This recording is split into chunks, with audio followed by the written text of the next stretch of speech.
Kenapa dokter nggak percaya corona? Nama Dr. Lois membuat heboh dengan pernyataan kontroversinya yang menyebut tidak percaya dengan virus COVID-19. Dan kasus kematian COVID-19 tidak disebabkan oleh virus, melainkan efek dari interaksi obat yang dikonsumsi pasien.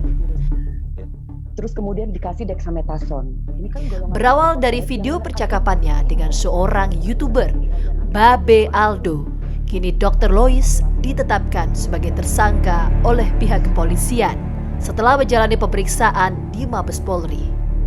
Meskipun sudah ditetapkan sebagai tersangka, namun Dr. Lois tidak ditahan. Bagaimana kondisi keadaan Dr. Lois saat ini? Dan bagaimana pihak keluarga menanggapi soal Dr. Lois yang diduga mengalami ODGJ terkait pernyataan kontroversialnya?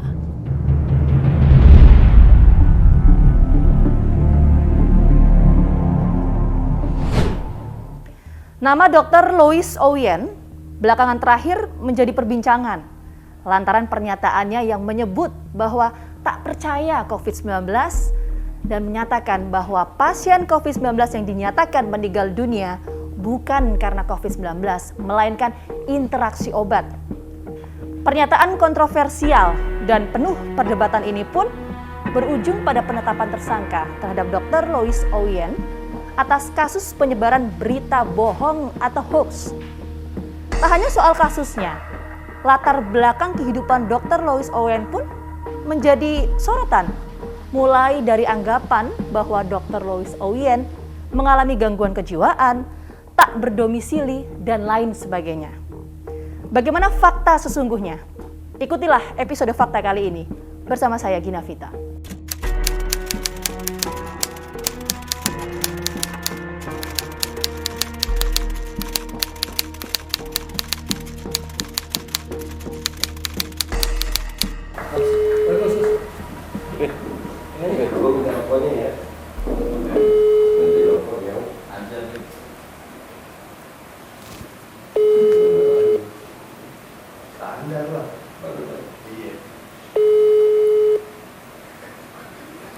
Pak Hasan, ngapunten. Pak Hasan, gimana kabarnya?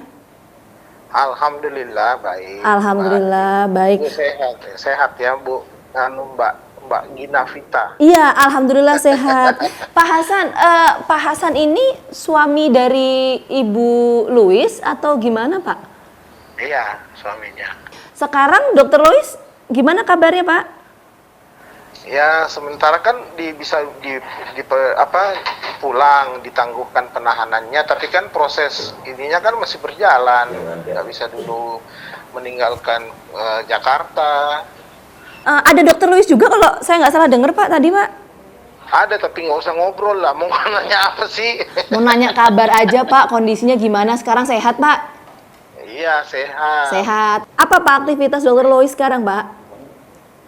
Seharian ya itu dia tanganin orang-orang yang minta tolong, yang kena ya orang yang kena orang tanpa gejala COVID, ya dia bantu pakai suplemen aja yang umum yang dijual di tempat-tempat seperti online Dan dia kan basicnya dokter anti-aging hormon. Anti-aging itu kan artinya di Indonesia itu belum terlalu banyak ya. Setahu saya. Jadi itu dia basicnya memang itu. Dia membantu ke teman-temannya aja, orang sekitar. Dia nggak menerima pasien. Hanya tetangga-tetangga sekitar saja gitu yang diterima. Iya, tapi kan dia meneliti obat-obatan ini. Ya namanya peneliti kan tidak menggugurkan dia sebagai seorang dokter kan, peneliti. Oke. Tapi status di Ikatan Dokter Indonesia gimana, Pak?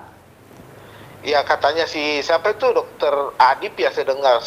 Dia tadi malam itu di TV One kan, ditanya sama si Mbak Caca itu kan, masalah status, masalah ini, dia bilang ya dia tidak menregistrasi, dia tidak membayar iuran, dia harusnya dari Tarakan pindah ke Jakarta gitu.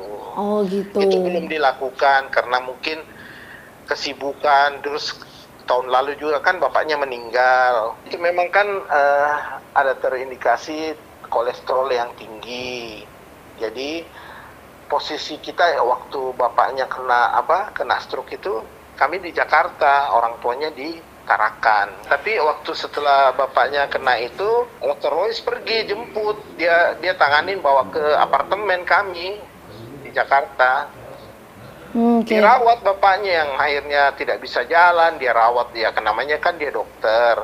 Akhirnya bapaknya bisa jalan, udah 6 bulan, 7 bulan, udah ini pulih kembali, dibawa ke Tarakan sama adiknya, dilanjutin ke sana. Kalau tanggapan Bapak, Pak Hasan selaku suami Dr. Lois seperti apa kalau mendengar pernyataan dari sejumlah pihak mengatakan ada yang bilang mengalami gangguan jiwa lah dan lain sebagainya?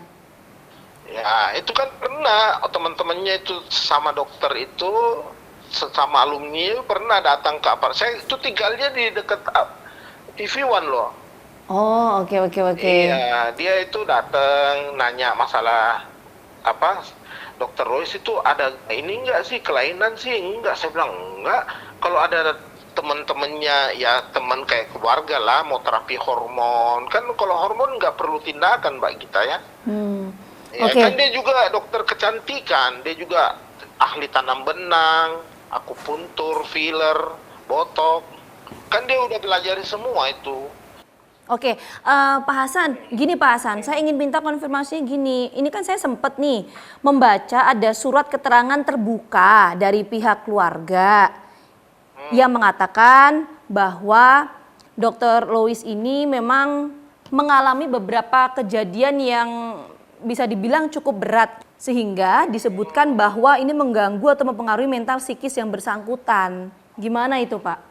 Ya itulah yang saya bilang, itu kan berita hoax. Kan saya udah terima waktu sehari dia terperiksa di mana, di Polda. Saya dapat postingan begitu, tapi saya kan belum mendalami. Jadi begini, jadi setelah saya suruh telusuri nomor telepon tersebut, orang itu menghubungi saya rekam kok, ada rekamannya sama saya. Oke, jadi apa yang disampaikan? Saya tanya, Anda ini siapa? Dia bilang begini Pak, kita dulu itu tinggal di kampung di Paupan sama ibundanya Dr. Lois. Oh iya, saya nggak kenal kan namanya itu, dia sebutkan. Dia dengar berita begini, dia turut prihatin. Saya bilang, kalau dari pihak keluarga Anda Anda tidak menghubungi pihak keluarga yang terdekat, tidak boleh membuat statement pernyataan begitu, sedangkan pihak keluarga sendiri kan pasti tidak mau membuat begitu. Nanti dianggapnya Dr. Lois ini memang ada gangguan kan, kalau ada pernyataan begitu. Langsung saya bantah, saya bilang nggak boleh. Ujung-ujungnya dia nawarin ini, kuasa hukum, ya ujung-ujungnya pengacara. Oh, Bapak nawarkan saya pengacara, nggak perlu Pak, nggak perlu repot-repot. Ujung-ujungnya itu Mbak Gina. Oke, itu tadi yang keluarga membantah ya Pak ya mengenai adanya tanggapan atau ungkapan yang disampaikan oleh sejumlah pihak bahwa Dr. Lois ini mengalami gangguan jiwa dan lain sebagainya gitu begitu ya. Artinya selama ini kalau komunikasi dengan Dr. Lois lancar-lancar aja ya Pak ya? Karena ada juga Pak anggapan dari beberapa pihak yang mengatakan ketika dimintai keterangan oleh pihak kepolisian, terus seperti linglung, jawabannya itu kesana kemari gitu. Kali orang udah 2 hari 2 malam nggak istirahat. Coba Mbak Gina ditanyain begitu, pasti pusing lah Mbak. Saya aja datang ke situ aja udah capek. Saya lihat dia minta dibawain apa sih, selimut. Kan dia istirahatnya di musola, di lantai tidur begitu. Nggak ada alas itunya. Jadi saya pulang ngambil ke sana dan ternyata nggak boleh masuk juga barang-barang seperti itu. Jadi saya cuma bawakan baju ganti aja kan. Nggak boleh Pak, gitu katanya. Pak Hasan, kalau boleh kita tahu Pak, kalau mau tahu soal latar belakang atau background pendidikan dari Dr. Lois itu gimana Pak? Bisa diceritakan nggak Pak? Tahunnya saya dari UKI. Kuliahnya di UKI. Tahun berapa? Dilantik dokternya 2005 kayaknya. Oke, kalau gitu Pak Hasan sebetulnya ini kita pengen loh Pak ngobrol sama Dr. Lois, ngobrolnya kayak gini Pak, nggak ngebahas soal kasus. Itu ya sekali lagi saya tekankan, sudahlah itu ranah polisi, biarkanlah polisi yang kemudian bekerja memproses kasus hukum ini. Artinya kita memang pengen mengenal dekat sosok dari Dr. Lois ini seperti apa gitu Pak. Ini dia lagi tidur. Nanti kalau dia udah rest atau gimana, dia udah kan berapa hari ya nggak tidur ya. Iya Berapa Pak, hari ya? tadi Saya Pak Hasan juga, cerita orang sampai kalau 2 hari ya dua di... malam, bisa ngelantur nggak jawabannya Mbak? Mbak udah ngantuk-ngantuk ditanya bisa. Normal nggak? Saya bilang sama penyidik, Mas, lu coba 2 hari gua tanya lu A, B, C, D, pasti lu juga pusing. Iya sih Pak, benar. Iya. Udah kan begitu, dia juga manusia. Pak Hasan, terima kasih banyak tadi waktunya sudah ngobrol panjang. Kita doakan semoga Pak Hasan, Dr. Lois juga sehat-sehat selalu sekeluarga. Baik, terima kasih Pak Hasan atas waktunya sudah berbincang bersama kami di program Fakta TV One. Semoga sehat selalu. Assalamualaikum warahmatullahi wabarakatuh. Dan pemirsa, kita akan temukan fakta berikutnya.